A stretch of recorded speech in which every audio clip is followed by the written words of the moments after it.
Hello students, आज हम marketing segmentation के बारे में पढ़ेंगे। I am Seema Pandey, assistant professor of commerce, government college for girls, Palwal, Kurukshetra. सबसे पहले हम देखेंगे कि हमने आज इस लेक्चर में कौन कौन से टॉपिक्स कवर करने हैं। तो हम इसमें पढ़ेंगे मार्केटिंग सेगमेंटेशन का कॉन्सेप्ट, मार्केटिंग सेगमेंटेशन के different basis, strategies of marketing segmentation.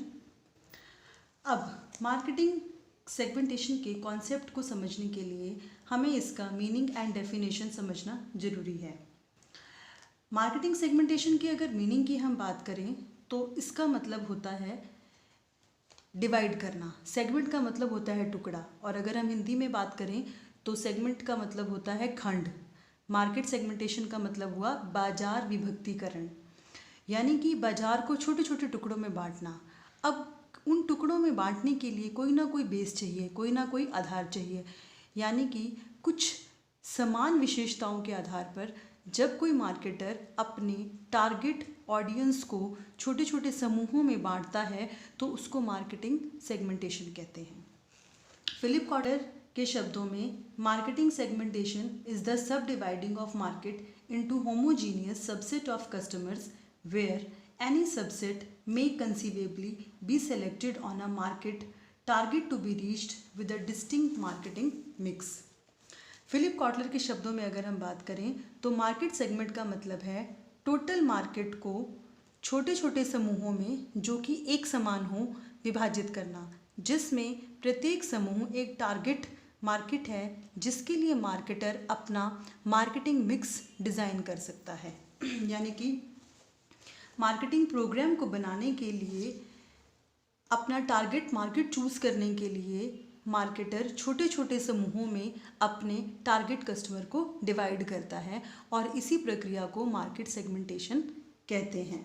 आती है कि मार्केट सेगमेंटेशन के डिफरेंट बेसिस को समझने की।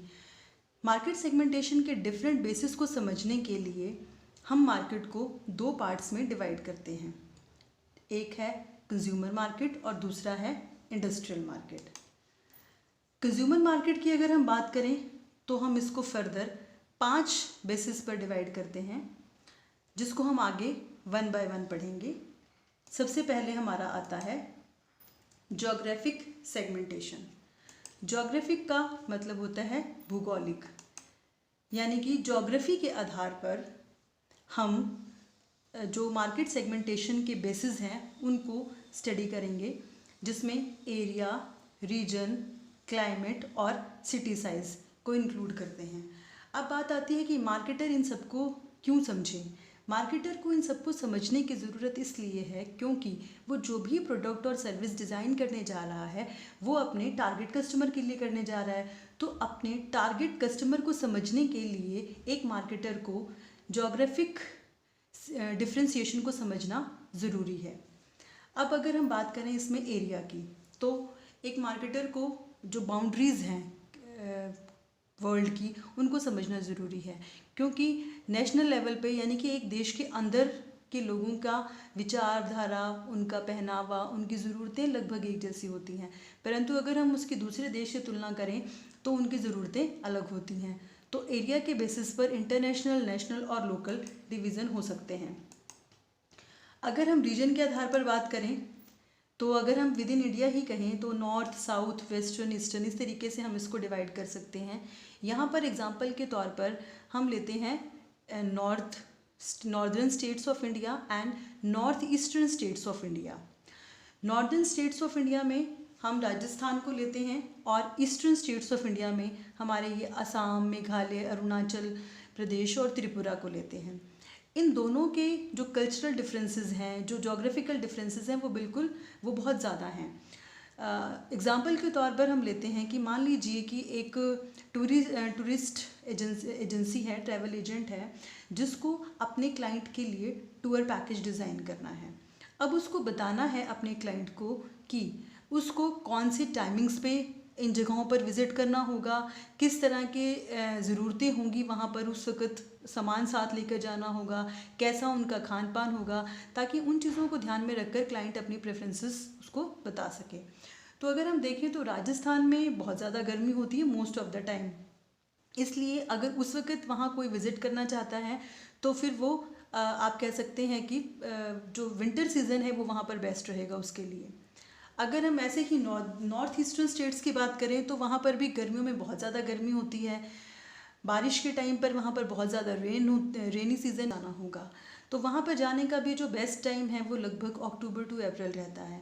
तो जो ट्रैवल एजेंट है अगर वो ये जो जोग्राफिकल डिफरेंसेस हैं उनको समझेगा तभी वो उसके हिसाब से अपने कस्टमर के लिए टूर को डिज़ाइन कर पाएगा। ऐसे ही अगर हम यहाँ पर क्लाइमेट की बात करें तो hot, cold and humid. Hot areas में हमारे जो साउदर्न स्टेट्स हैं इंडिया के, वहाँ पर बहुत ज़्यादा गर्मी होती है मोस्ट ऑफ द टाइम।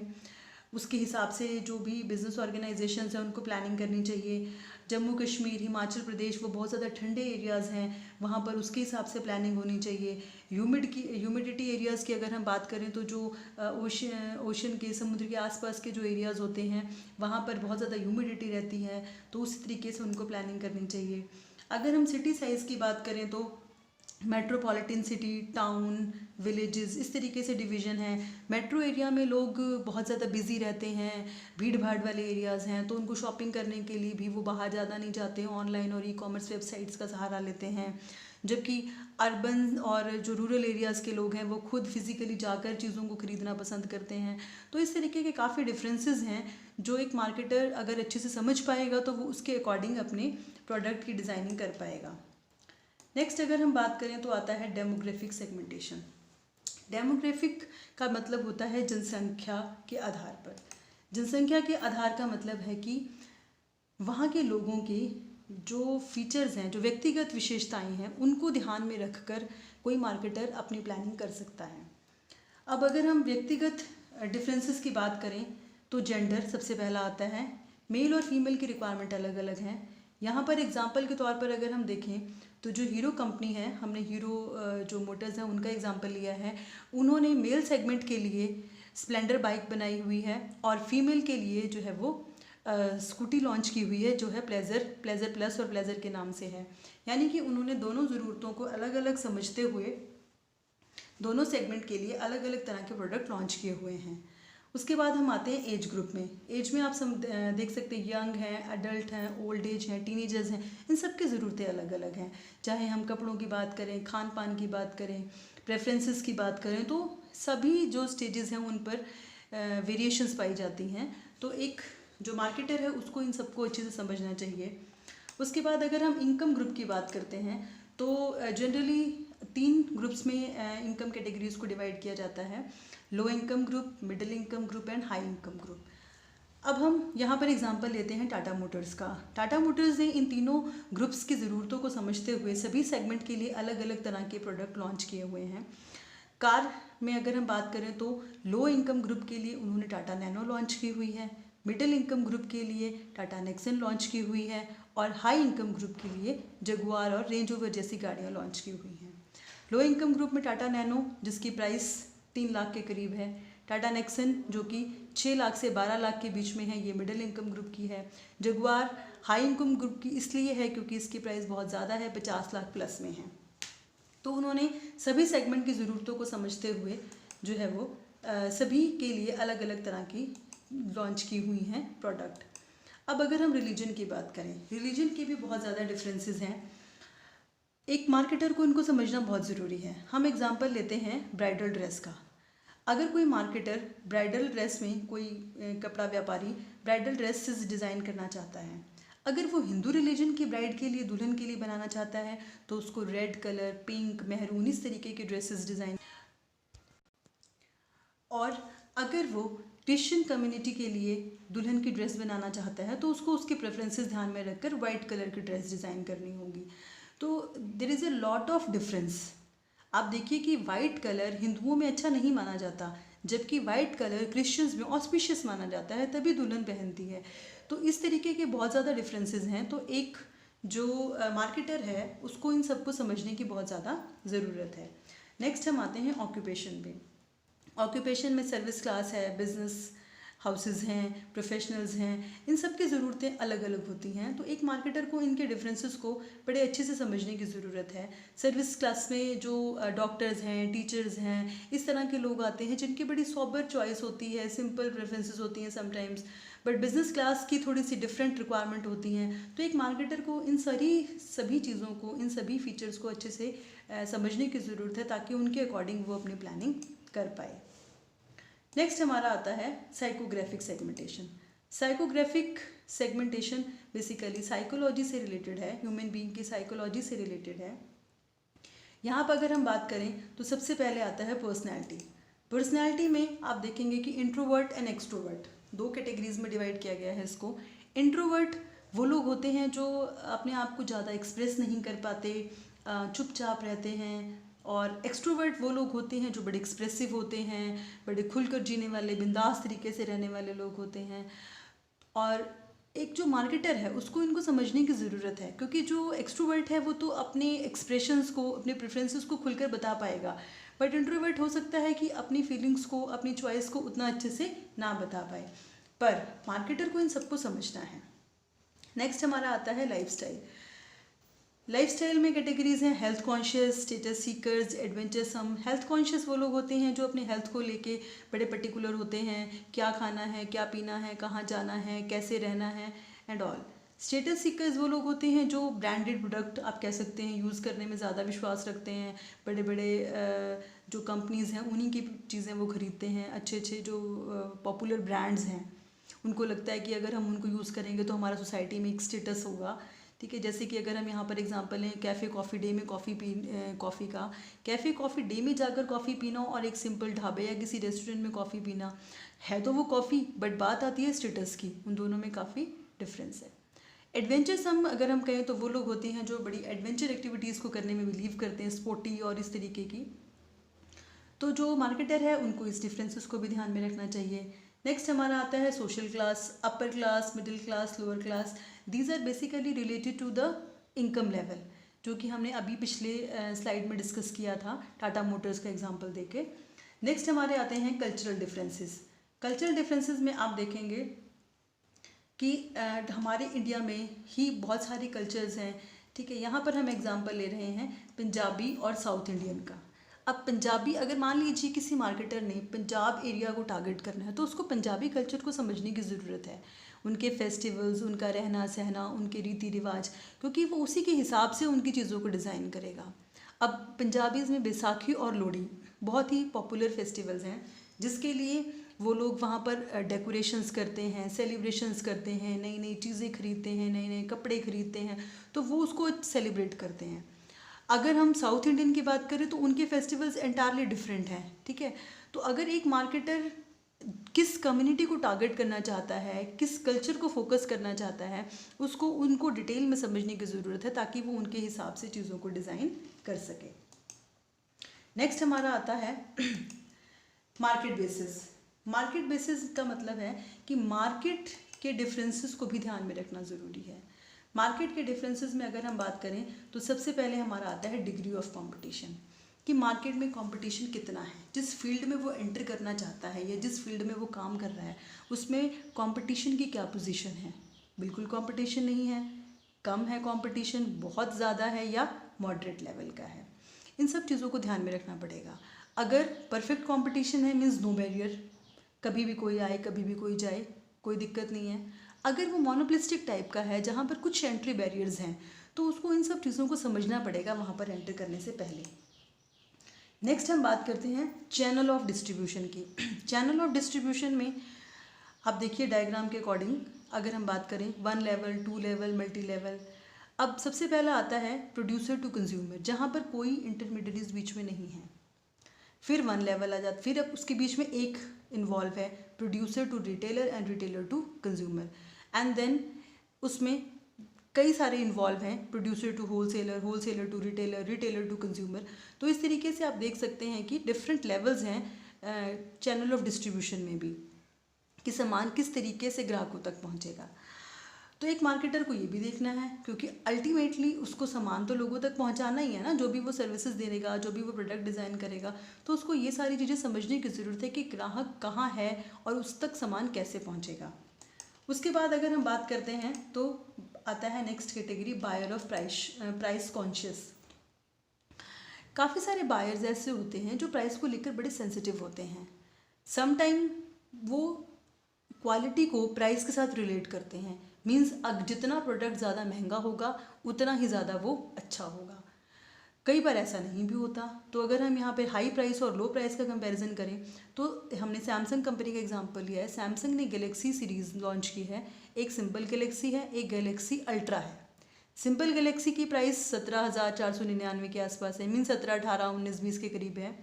लेकिन अगर हम अल्ट्रा की बात करें तो उसमें 97,000 मतलब कि 70-80 हज़ार रुपये के फ़ोन अवेलेबल हैं। ठीक है तो फ़ोन डिफरेंसेस भी होंगे कुछ ना कुछ, क्योंकि आजकल हम ये नहीं कह सकते कि फ़ोन सिर्फ करने और सुनने के काम आता है। फ़ोन के बहुत सारे जो है वो आजकल यूज़ हो रहे हैं, बट बात आती है प्राइस की, तो जो अफोर्ड कर सकता है वही हाई प्राइस प्रोडक्ट खरीद सकता है। तो मार्केटर को इन डिफरेंसेस को भी ध्यान में रखने की ज़रूरत है।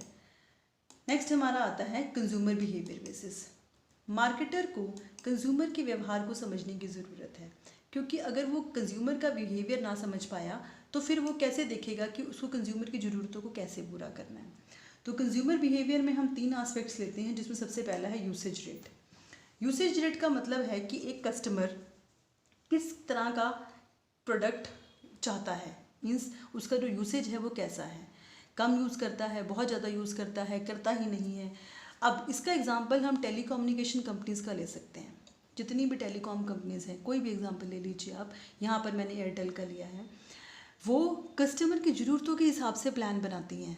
ठीक है, अब यहाँ पर आप देखेंगे एयरटेल का एक प्लान 219 रुपये का है, एक 399 रुपये का है, एक 449 रुपये का है। ये सारे डेटा, SMS, कॉल, वैलिडिटी, इन सबको ध्यान में रखकर बनाए गए हैं। मीन्स अगर मैं सिर्फ डेटा का भी बात करूं तो 219 रुपये के प्लान में 1 GB डाटा मिलेगा, 28 दिन की वैलिडिटी मिलेगी। 399 रुपये में 1.5 GB डाटा है, 56 दिन की वैलिडिटी है। 449 में 2 GB डाटा है, 56 दिन की वैलिडिटी है। ये क्या है? ये बेसिकली यूसेज है। कस्टमर के यूसेज को समझते हुए ये कंपनियां उनके लिए अलग अलग प्लान्स बनाती हैं। तो इसी तरीके से सभी मार्केटर को इनको समझने की ज़रूरत है। नेक्स्ट हमारा आता है बेनिफिट ऑफ रिस्पॉन्स, कि जो प्रोडक्ट उन्होंने खरीदा उस प्रोडक्ट को लेकर के उनके क्या रिस्पॉन्स आया। मीन्स अगर ड्यूरेबिलिटी ग्राउंड के ऊपर क्या वो ठीक था, एफिशिएंसी पैरामीटर्स पे क्या वो ठीक निकला, इकोनॉमिकल था, मीन्स जितना पैसा उन्होंने इन्वेस्ट किया क्या उसके बदले उतना रिटर्न्स उनको मिल पाया। इन सभी चीज़ों को समझने की ज़रूरत है। अगर कोई मार्केटर इन सब चीज़ों को ध्यान से समझेगा तभी जाकर वो उसके अकॉर्डिंग अपने प्रोडक्ट में मॉडिफिकेशन कर पाएगा, कस्टमर की ज़रूरतों को पूरा कर पाएगा। नेक्स्ट हमारा आता है लॉयल्टी रिस्पॉन्स। लॉयल्टी रिस्पॉन्स का मतलब है कि क्या आपका एक बार जो कस्टमर सामान लेकर गया है, प्रोडक्ट खरीद कर गया, क्या वो दोबारा आपके पास आया। Loyal customer, moderate loyal, switchers वो होते हैं जो लॉयल होते ही नहीं हैं, मीन्स वो किसी के प्रति भी लॉयल नहीं है, वो बड़ी फ्रीक्वेंटली जो है वो अपने प्रोडक्ट्स को चेंज करते हैं।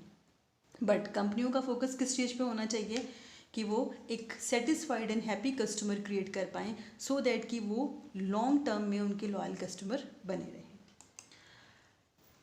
अब हमारा नेक्स्ट कैटेगरी शुरू होती है इंडस्ट्रियल मार्केट की। हमने शुरू में बताया था कि हम मार्केट को 2 तरीके से डिवाइड करेंगे, कंज्यूमर एंड इंडस्ट्रियल। तो अब आता है इंडस्ट्रियल मार्केट। अब इंडस्ट्रियल मार्केट को भी हम 4 तरह से पढ़ेंगे। सबसे पहला आता है on the basis of type of business activity. अब इंडस्ट्रियल मार्केट में सेगमेंटेशन को समझने के लिए वो बिजनेस किस तरह की एक्टिविटी कर रहा है इसको समझना जरूरी है। अब इसमें आप देख सकते हैं कि अगर एक बिज़नेस अलग अलग तरह के प्रोडक्ट या सर्विसेज लॉन्च कर रहा है तो डेफिनेटली उनकी बेसिस पे ही डिवीजन होगा। अगर मैं छोटा सा एग्जांपल यहाँ पे एक इंश्योरेंस कंपनी का लेती हूँ, अगर मान लीजिए कोई इंश्योरेंस कंपनी है और वो जनरल इंश्योरेंस में भी डील कर रही है, लाइफ इंश्योरेंस में भी डील कर रही है, तो उसके 2 सेगमेंट तो वैसे ही बन गए ना, एक जनरल इंश्योरेंस, एक लाइफ इंश्योरेंस। फिर जनरल के आगे फर्दर डिवीजन हो जाएगा। जनरल के अंदर फायर इंश्योरेंस, मैरिन इंश्योरेंस आ जाते हैं, मोटर इंश्योरेंस आ जाते हैं, लाइफ इंश्योरेंस के अंदर रिटायरमेंट बेनिफिट्स प्लान्स होते हैं, सेविंग प्लान्स होते हैं। तो इस तरीके से डिवीजन हो सकता है on the basis of product and services. Next हमारा आता है on the basis of geographical location. अब जोग्राफिकल लोकेशन हमने कंज्यूमर मार्केट में भी पढ़ा था और इंडस्ट्रियल मार्केट में भी है। अब इंडस्ट्रियल मार्केट में ये कैसे रोल प्ले करता है कि कुछ ऐसे एरियाज़ होते हैं जो स्पेसिफिक होते हैं उस प्रोडक्ट के लिए। फॉर एग्ज़ाम्पल अगर मैं हरियाणा में पानीपत की बात करूं तो पानीपत हैंडलूम इंडस्ट्रीज़ का हब है। अब अगर किसी को हैंडलूम से रिलेटेड इंडस्ट्री लगानी है या कोई शॉप खोलनी है या कुछ और इन्फॉर्मेशन चाहिए तो वो सब कुछ वहाँ से अवेलेबल होगी। अम्बाला साइंटिफिक इंडस्ट्रीज़ का हब है, तो अगर साइंटिफिक इंस्ट्रूमेंट चाहिए या साइंटिफिक इंडस्ट्री लगानी है तो वो वहाँ जाकर लगा सकता है। मीन्स कुछ एरिया स्पेसिफाइड होते हैं कुछ पर्टिकुलर इंडस्ट्रीज़ के लिए, जिसके बेसिस पे भी डिवीजन हो सकता है। नेक्स्ट हमारा आता है on the basis of usual purchasing procedure. अब कंज्यूमर मार्केट से इंडस्ट्रियल मार्केट का जो परचेजिंग प्रोसीजर है ये वेरी करता है। ये बड़े स्पेसिफिक होते हैं, जो इंडस्ट्रियल यूज़र्स हैं ये बड़े स्पेसिफिक होते हैं अपनी स्पेसिफिकेशंस को लेकर, प्राइस को लेकर, अवेलेबिलिटी को लेकर, क्वालिटी को लेकर ये कॉम्प्रोमाइज़ नहीं करते, क्योंकि इनको उन चीज़ों के ऊपर काम करके आगे फर्दर कंज्यूमर को प्रोडक्ट बेचना है। तो ये इसलिए ये लोग कॉन्शियस रहते हैं इन सब चीज़ों को लेकर। नेक्स्ट आता है on the basis of size of user. Size तो सिंपल है, स्मॉल, मीडियम, लार्ज। इस तरीके से भी सेगमेंटेशन हो सकता है कि कौन सा इंडस्ट्रियल जो बायर है वो स्मॉल लेवल का है, कौन सा मीडियम लेवल का है, कौन सा लार्ज बायर है। इस तरीके से डिवीज़न हो सकता है। तो ये थे industrial market and consumer market के बेसिस, जिसके बेसिस पर एक मार्केटर अपने मार्केट को डिवाइड कर सकता है। नेक्स्ट हम पढ़ेंगे मार्केट सेगमेंटेशन स्ट्रेटजीज़ में हम पढ़ेंगे कि एक मार्केटर किस तरीके से अपनी रणनीति बना सकता है, प्लानिंग कर सकता है अपने मार्केट को डिवाइड करने के लिए। सबसे पहले आती है अनडिफरेंशिएटेड स्ट्रेटजी। अनडिफरेंशिएटेड स्ट्रेटजी का मतलब होता है सभी के लिए एक जैसा, मीन्स उस प्रोडक्ट में कोई डिफ्रेंशिएशन नहीं है। ठीक है, एग्जाम्पल के तौर पर आप ले सकते हैं इसमें कोको कोला ने मतलब सॉफ्ट ड्रिंक बनाया और वो सबके लिए एक जैसा है, उसमें कोई डिफ्रेंशिएशन नहीं है। इस तरीके की मार्केटिंग को हम बोलते हैं अनडिफरेंशिएटेड मार्केटिंग। नेक्स्ट आता है हमारा डिफरेंशिएटेड मार्केटिंग, मीन्स जहाँ पर सभी के लिए अलग अलग सभी की रिक्वायरमेंट के लिए अलग अलग प्रोडक्ट हैं। एग्जाम्पल के तौर पर हम लेते हैं कोलगेट को। कोलगेट ने सेंसिटिव टीथ वालों के लिए कोलगेट सेंसिटिव बनाया, जिनको येलो टीथ की प्रॉब्लम थी उनके लिए कोलगेट वाइट बनाया, जिनको ओवरऑल एक टूथपेस्ट चाहिए था उनके लिए कोलगेट टोटल बनाया। मीन्स सभी के लिए कुछ ना कुछ उसने डिज़ाइन किया। नेक्स्ट हमारा आता है कॉन्सेंट्रेटेड मार्केटिंग, मीन्स जहाँ पर टोटल मार्केट में से कोई एक एरिया चूज़ कर लिया अपने टारगेट ऑडियंस के रूप में।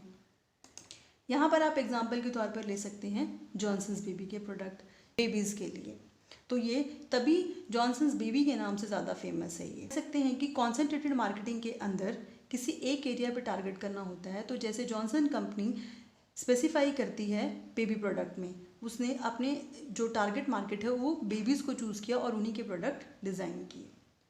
तो ये थी हमारी 3 मार्केटिंग स्ट्रेटजीज़ जो कोई भी मार्केटर अपने रिक्वायरमेंट के अकॉर्डिंग अडॉप्ट कर सकता है। नेक्स्ट हमारा आता है कंक्लूजन, यानी कि अब हम एंड पर हैं इस लेक्चर के, जिसमें हम कंक्लूड करेंगे कि मार्केट सेगमेंटेशन क्या है। मार्केट सेगमेंटेशन बेसिकली मार्केटर को हेल्प करता है अपने टारगेट ऑडियंस को डिफाइन करने में, उनको समझने में। मार्केट सेगमेंटेशन के हेल्प से एक मार्केटर सही प्रोडक्ट को सही तरीके से सही जगह पर पहुंचा पाता है और इसकी हेल्प से वो अपने कस्टमर को ज़्यादा पर्सनलाइज्ड वे में समझ सकता है, उसकी ज़रूरतों को जान सकता है, ताकि वो उसके साथ अच्छे कस्टमर रिलेशनशिप जो है वो मेंटेन कर पाए और अपने कस्टमर को ज़्यादा से ज़्यादा सेटिस्फाई कर पाए, ताकि लॉन्ग टर्म में वो उसके लॉयल कस्टमर्स बने रहें। तो ये था हमारा टॉपिक मार्केट सेगमेंटेशन का।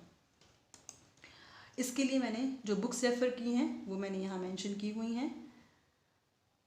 और लास्ट में थैंक यू।